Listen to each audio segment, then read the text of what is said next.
Neyland Stadium. I talked to students and I have answers from UT Athletics Department on how they're fixing this issue before the game on Saturday. He is a husband and a father, and he's a human, and we're all deserving of respect.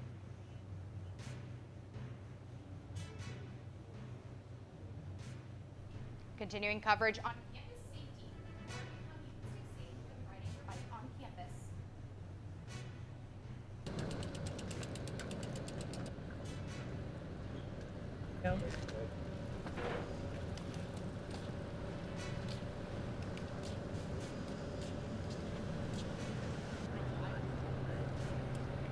We come to you with breaking news to keep you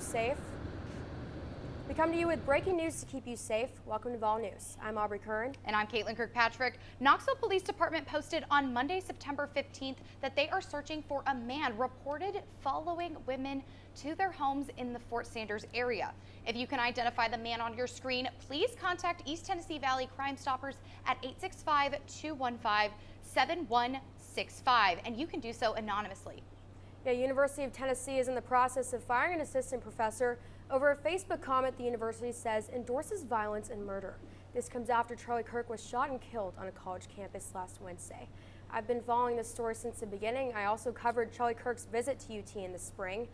I also covered Kirk's vigil on Wednesday night. I spoke to some students and asked them what their thoughts were on the situation. Here's a look at what they had to say. Vigils are being held here at UT and across the country for people mourning the death of Charlie Kirk. He is a husband and a father, and he's a human, and we're all deserving of respect. Social media posts surrounding his death are also leading universities across the country into the process of firing staff members for endorsing violence and murder. I think if you are happy that somebody died, like removing the politics aside, that's not a normal response. Including UT Assistant Professor Tamar Sherinian. Chancellor Plowman telling TVC News in a statement the university has taken swift action against a faculty member who has failed to meet our expectations for civil engagement. Her actions endorsing violence and murder do not represent the university or our values. One UT student also provided TVC a report he filed on September 10th about an incident that occurred in the Hodges Library. At first, me and my group of friends that were sitting there just kind of ignored it, didn't want to make a scene. And then we heard one of them about 30 minutes later still talking about it. The report reading a student in Hodges Library on the 3rd floor was heard loudly celebrating the death of Charlie Kirk, even highlighting some choice words of the student as well. At that point, I turned around and addressed him and said, "Did you really just say what I think you said?" We reached out to the College Republican Club on campus. They referred us to the Turning Point USA written statement, spoken in part by the UT Turning Point president at a vigil they organized for Kirk. The Turning Point USA chapter, the University of Tennessee, mourns Charlie with heavy loss. The college Democrat president at UT also commented on the recent events and agreed no matter what your opinion is, violence is never the answer. I don't think anyone should die. I think in a democracy, political violence has no place. Should commence people with arguments, not bullets. Now, since filing this report, that student has told us he has heard back from the university as of Wednesday, September 17th.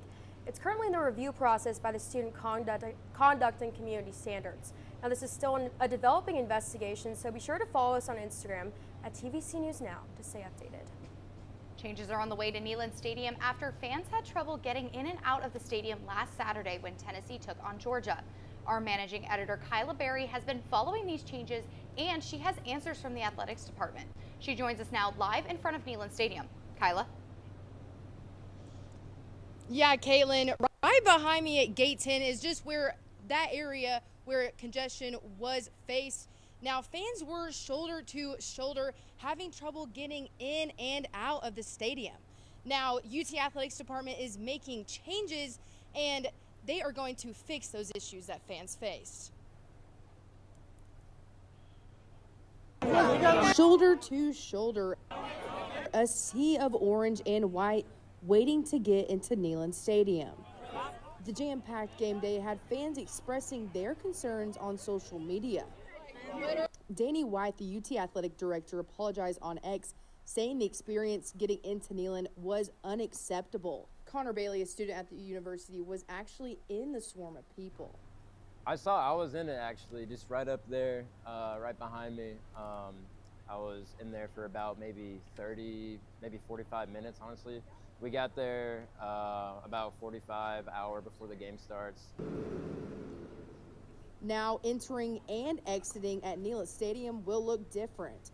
Gates are going to open 2.5 hours early before every game. The Southland Band's March will start on Pat Head Summit and march down to Volunteer Boulevard, and they'll make their way to pedestrian walkway. Gate 20 is now open to all fans. Now students, you will still use Gate 4 by taking Lake Loudon Boulevard and turning left onto Philip Former.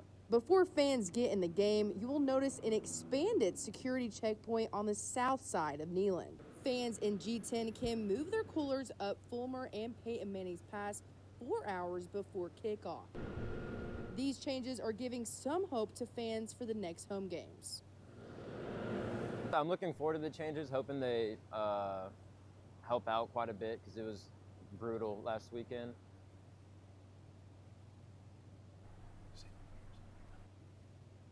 Now, the one thing that UT Athletics wants you to remember is all depending on your seat is what gate you should go into.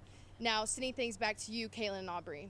Thanks, Kyla. There will also be more gate openings at the end of the game to help with the flow of traffic. Well, with the new foot traffic pattern for tomorrow's game against UAB, you'll want to know the weather you'll be feeling tomorrow at Neyland Stadium. Yeah, Luke Lamry's in our weather center today with our game day forecast. Luke, usually you're at the sports desk. What's going on here? Are you switching over to meteorology? Yeah, tell us. Maybe, guys. Maybe that's the case. But in all summary, it's getting hot out. Knoxville heating up, and we'll have that full 4-day forecast for you later in the show. But for now, let's go ahead and take a look at the Vols game day forecast. We've got the sign and the chant you know all so well. So let's take a look here. We've got the V, 66 degrees when you wake up at 8 a.m., so a nice cool morning. It's going to heat up pretty quickly, though, as we move on. The O, 81 degrees at kickoff at 12:45. Bring water to Neyland. If you have it, make sure it's closed. Otherwise, they'll take it at the gate. At the L is where we get interesting here. 87 degrees and a 5 to 10% chance of rain. So it's going to get hot, and it's going to get hot quick. Make sure you're staying hydrated. Stay away from those sugary caffeinated beverages. Those are going to dehydrate you. Another thing here, the rain. You want to make sure, if you have your umbrella, bring it just in case. But if there is rain, it'll be moving out of the area very, very quickly. For the rest of the forecast, other way, there we go. Bring up that S, 84 degrees when you leave the stadium. So a nice cool temperature for the rest of your evening. When you're doing your celebrating, it'll be nice and cool. Again, we'll have that full 4-day forecast and why it's heating up so rapidly here in just a little bit. Guys, back to you. Thanks, Luke.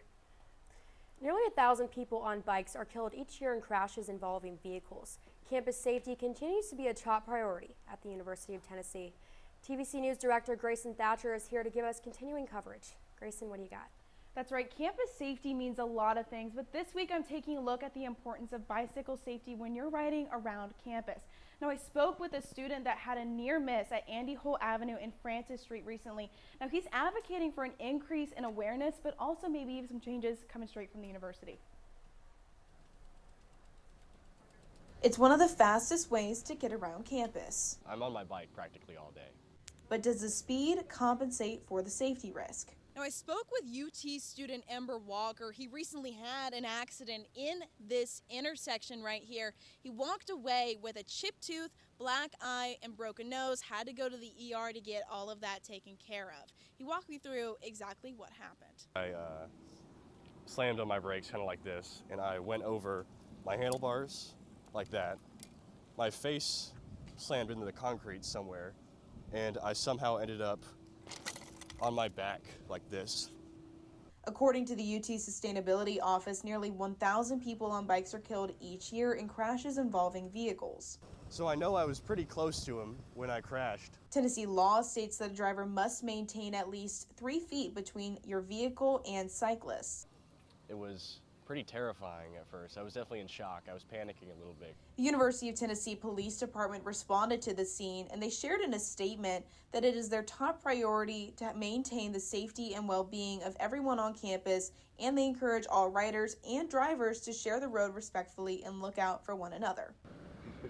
Since then, Walker started a petition to put additional safety measures in at this intersection. UTK it's definitely a busy campus. in general, I'd say it's pretty bikeable. We reached out to the University of Tennessee to see what it would take to make a change, but they didn't get back to us. It's just certain little problem areas, like this one right here, that just kind of bring it down a little bit, in my opinion. At the University of Tennessee, Grayson Thatcher, Vol News. Now, the University of Tennessee Police Department also shared some helpful tips, like wearing a helmet, of course, but they also really emphasized the importance of being familiar with traffic and parking regulations all around campus. They are wishing Ember a quick recovery after taking such a rough fall. It's a clear example of the importance of being aware on campus. Speaking of traffic, we for Parents Weekend this weekend and the football game tomorrow. Let's take a look at the traffic coming into campus from Alacoa Highway onto Cumberland Avenue. Well, it doesn't look too bad right now, but I think it will pick up around like 5 o'clock, so it's good to come into campus early, especially around this time right now with the traffic being so light. Yeah, it is earlier in the morning, so that is something to take in mind there as well, Caitlin. Yeah, I feel like the traffic coming in will get a lot of packed. I feel like a lot of students and their parents are coming in this weekend and just having a great time for that game against UAB. Yeah, it's certainly a reminder to get there earlier rather than later, because that 5 o'clock traffic will really pick up and make the roads busy. Oh, definitely. But this weekend, Tennessee is rolling out the orange carpet for Family Weekend. Our Kate Barber captures the story of a first-generation college student and the impact this weekend has had on her family. Kate? That is right. Happy Family Weekend to you all. I had the pleasure of sitting down with Yasmin Chalkman and her mother, Anna Ribeiro, to learn more about their story, the importance of Family Weekend, and how her parents obtained the honorary title of Vol for Life. Welcome to Rocky Top. On campus, the university is buzzing with students welcoming loved ones to Rocky Top. For Yasmin Chalkman, welcoming families to campus is part of her daily life as a student ambassador. Answering her call to make others feel at home on Rocky Top. But this weekend is different because now it's her own family she gets to welcome to Rocky Top. Yasmin is a first-generation college student, the first female in her immediate family to attend college. And to her mother, Anna, it's a dream come true.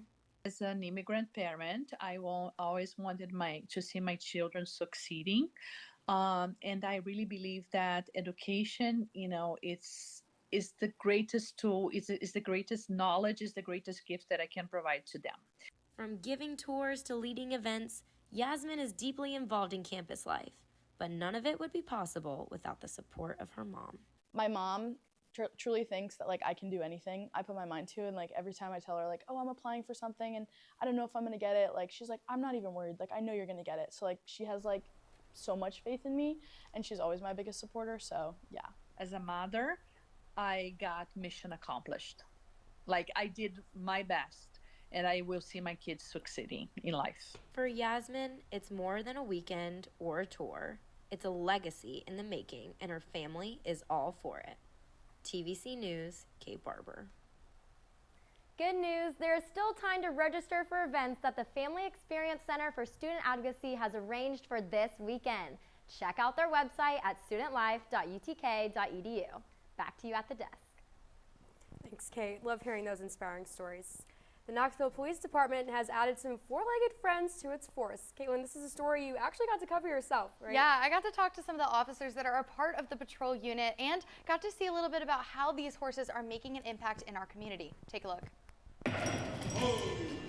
Downtown Knoxville is getting some new eyes and hooves on the street. The Mounted Patrol Unit at the Knoxville Police Department has added 3 new horses to its team, and their names are now official: Ranger, Cormac, and Summit. The expansion of the unit allows us to do more, allows us to have more coverage, allows us to maybe relook at their schedules and make sure that they're out there more often. The unit now includes 5 horses and 6 specifically trained officers. These animals aren't just for show, though. They are trained to handle crowds, noise, and help with police visibility. We just took 2 weeks with them to kind of get familiar with them, teach them some of the basic stuff, side passing, backing up, trotting, cantering, all those kinds of good manners and good behavior, and then took them out on the street.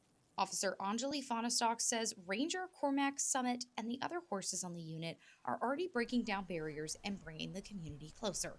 People feel comfortable approaching us. Not only do they ask about the horses, but they'll talk to us about things they can see, concerns they might have, calls for service that they may have seen in the area. We get all sorts of things. So. With Ranger, Cormac, and Summit now officially part of the force, KPD says you'll be seeing a lot more of them at downtown events. A taller, friendlier way to keep Knoxville safe. I just love those horses so much. Their names fit perfectly, and I'm excited to see them around town more. The KPD has been doing such a great job keeping Knoxville safe. One UT alum made history this week at the 77th Primetime Emmy Awards. Our Alexa Durbin joins us now to tell us more. That's right. History was made indeed by Tremel Tillman. He's the first black actor to win an Emmy Award for Outstanding Supporting Actor in a drama series with his role in the hit series Severance. This is the only category that had yet to honor a black performer in the Emmys' 77-year history. The trailblazing actor dedicated his win to his mom and the crowd, and he also included a special thanks to a UT connection on the screen. Thank you to the Academy. I am full, I am humbled, I am honored, and as my mama would say, woo, look at God. Now, the 40-year-old actor also made history here at UT back in 2014, being one of the first black male graduates in the Master of Fine Arts program. Associate Professor Jed Diamond was the head of acting at UT, while Tillman was here and told me what it's like to see a student of his soar. The biggest reward, really, of what we do as teachers in any field, but certainly in acting, is when we see our students succeed in the world and bring something, make contributions, and in acting, that's extremely difficult. Now, Tillman was a part of multiple productions at Clarence Brown Theater here on campus, even though he pursued a medical career before diving into acting. Being the top of his class, he was selected at UT as a student to watch by the College of Arts and Sciences, where he then landed his first role in a TV show back in 2018. When he isn't paving the way on the big screen, Tillman gives back to UT, mentoring aspiring students when he comes back to Knoxville. Back to you guys. For students who aren't fully sure what life may bring, it's stories like this that prove that hard work shines through. Speaking of student work, Tuesday evening, A Blaze magazine launched their 5th issue at Union Avenue Books.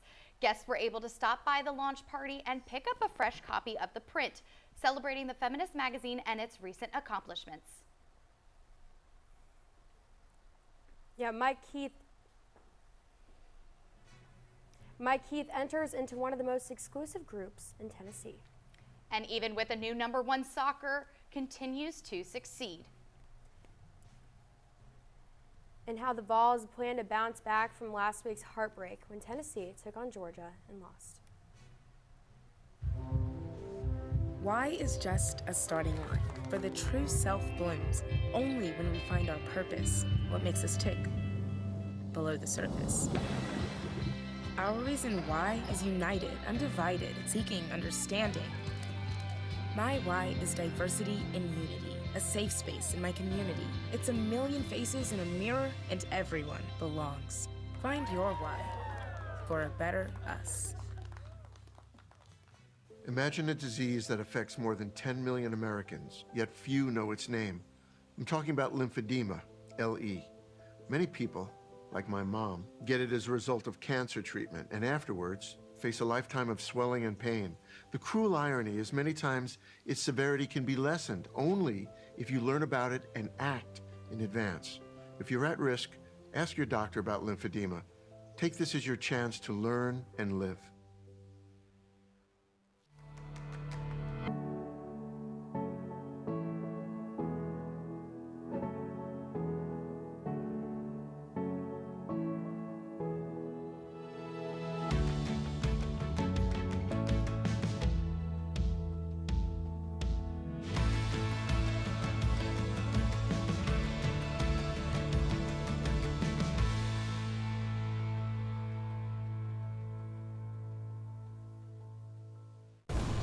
We are the Tennessee Volunteers.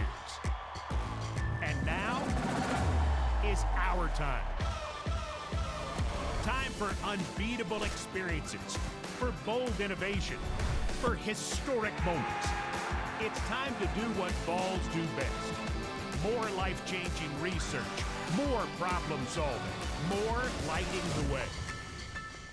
We have what it takes. It takes a volunteer. It's time for the Rocky Top Sports Report. Patrick Falcon and Jeremy Knopf II joins us in studio. Patrick and Jeremy, what do you got for us? Thank you, guys.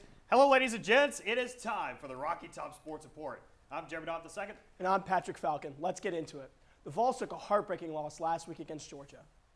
Facing the Bulldogs, the Vols took an early 21-7 lead in the first quarter. UJ would claw back to take the lead 27-21 in the third, and however, the Vols would later take back the lead 38-30 late in the game. But a touchdown and two-point conversion for Georgia took us into overtime. After the Vols' first drive stalled, leading to a field goal, Georgia scored a touchdown to win the game 44-41. Despite the Vols not getting the result they were hoping for, head coach Josh Heupel is staying optimistic heading into this weekend's matchup. Take it to the media post-game, he highlighted the parts of quarterback Joey Aguilar's game that stood out to him the most.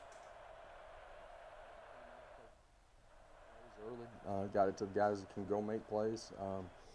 When it wasn't going good in the second quarter, man, super calm, demeanor, like great energy on the sideline, demeanor, all that. So there's a lot to love, in this football game.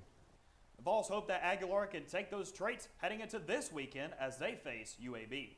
Aguilar and the Vols will look to bounce back this weekend against the University of Alabama Birmingham. Like Tennessee, the Blazers entered this game 2-1 after beating Akron 31-28 last weekend. Backed by the strong quarterback play of Jalen Kitna and led by head coach Trent Dilfer, the Blazers are not to be overlooked as they bring a top 40 offense into Neyland. The Vols hope to shut that down with their pass rush of Joshua Josephs and Caleb Herring, who have built a home in the backfield of opposing offenses this season. The Vols will look to keep this momentum building as they approach the later half of their schedule. Now on to soccer, the Vols are now number 2 in the country after a loss to number 3, Mississippi State. Going into Starkville number 1 for the first time in program history, the Vols lost 3-2 after a late goal from the Bulldogs stymied a chance at walking away with a tie. They bounced back yesterday, though, with a win 2-0 over Missouri in Columbia. They head into this weekend's matchup versus LSU with a record of 7-1-1 and a conference record of 1-1 with only 3 goals allowed all season. Head over to Regal Stadium this Sunday at 2 p.m. to watch the Vols take on LSU. Now, the Lady Vols volleyball squad has entered the national rankings for the first time this season after a ranked win over Georgia Tech last week. They then took a road trip to New York where they would defeat Delaware State and St. John's before heading back home. And at home, they swept Rider just last night and now head into a match with Kennesaw State tonight. The 24th ranked Vols are 8-1 as they continue the home stand. In other news, Mike Keith is now officially the voice of Tennessee. Mike Keith was the voice of the Titans for 27 years, and current voice of the Vols will be the 19th inductee to the Tennessee Titans Ring of Honor. Touchdown, Titans! 5, touchdown, Titans!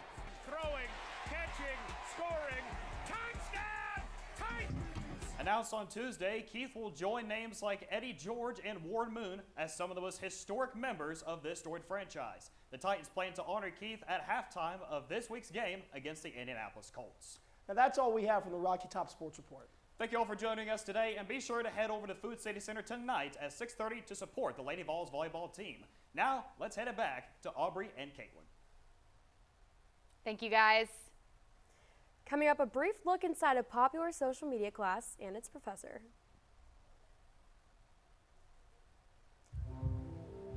Why is just a starting line? For the true self blooms only when we find our purpose, what makes us tick, below the surface. Our reason why is united, undivided, seeking understanding. My why is diversity and unity, a safe space in my community. It's a million faces in a mirror and everyone belongs. Find your why for a better us. Imagine a disease that affects more than 10 million Americans, yet few know its name. I'm talking about lymphedema, LE. Many people, like my mom, get it as a result of cancer treatment and afterwards face a lifetime of swelling and pain. The cruel irony is many times its severity can be lessened only if you learn about it and act in advance. If you're at risk, ask your doctor about lymphedema. Take this as your chance to learn and live.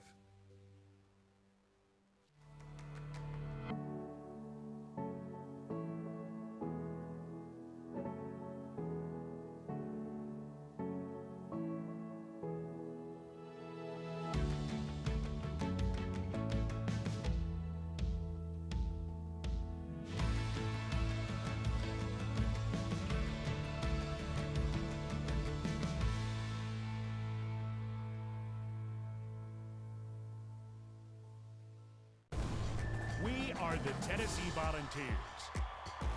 And now is our time. Time for unbeatable experiences, for bold innovation, for historic moments. It's time to do what Vols do best. More life-changing research, more problem solving, more lighting the way. We have what it takes. It takes a volunteer.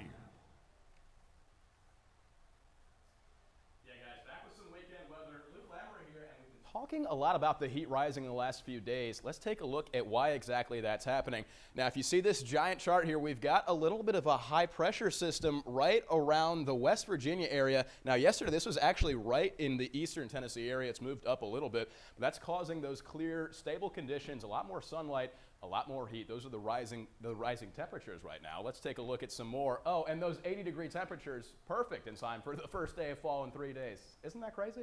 I can't believe it. Temperatures around the area, 81 in Knoxville, 79 down in Maryville, up in Maynardville, 77, and 78 over in Morristown and Dandridge, down in Pigeon Forge, 80 degrees. Now, 4-day weekend forecast, we've got some high temperatures. We've been talking about it the entire broadcast. 88 today is the high. Now, these lows, we're seeing a lot of low late night temperatures into the morning, those 64s and 62s. Now, a little bit of a chance of thunderstorms tomorrow like we talked about earlier. Now, Monday is a greater chance, 20 to 25%. So be on the lookout for Monday, and that'll kind of continue into the next week. But again, high temperatures throughout the weekend. Overall, though, not that bad weather. It's going to be a nice weekend for UAB in Neyland Stadium. Back to you guys at the desk. Thanks, Luke. Think you might have found your calling in meteorology there. Those forecasts were great.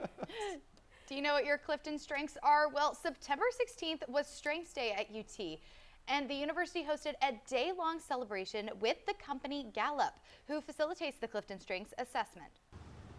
Chancellor Plowman and Gallup chairman Jim Clifton hosted a Q&A session to discuss the importance of the Clifton Strengths assessment.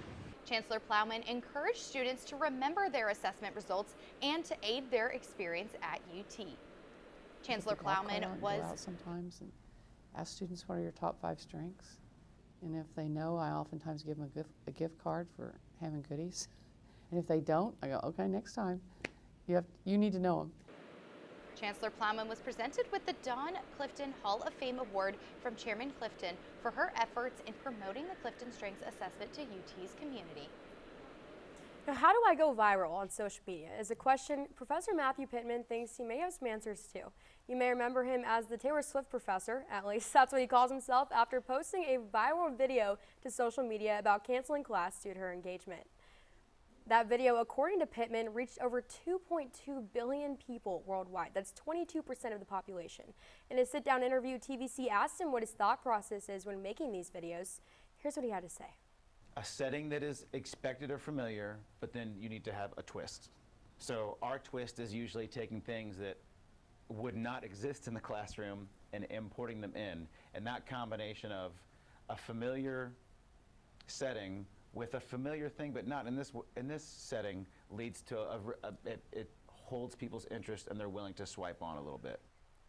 Pittman also mentioned videos without as many words in them can help with international reach. If you want to learn more about his social media class and what makes a video go viral, we'll be sure to post that full interview next week on our YouTube. Be sure to subscribe to us on the Volunteer channel so you don't miss it. The College of Communications and Information celebrated a Tennessee tradition this past Tuesday, and this tradition happens to include hot dogs. Grilling hot dogs is becoming an annual tradition at Tennessee's College of Communication, and this past Tuesday, Dogs with the Dean happened. Students and staff attended this event to learn more about what is going on within the walls of CCI. The event allowed different organizations to showcase several of their media outlets for students to get involved with outside of just going to class, along with giving out some seriously cool swag. So from the tables, I mainly learned about just student organizations and how to get involved outside of the classroom.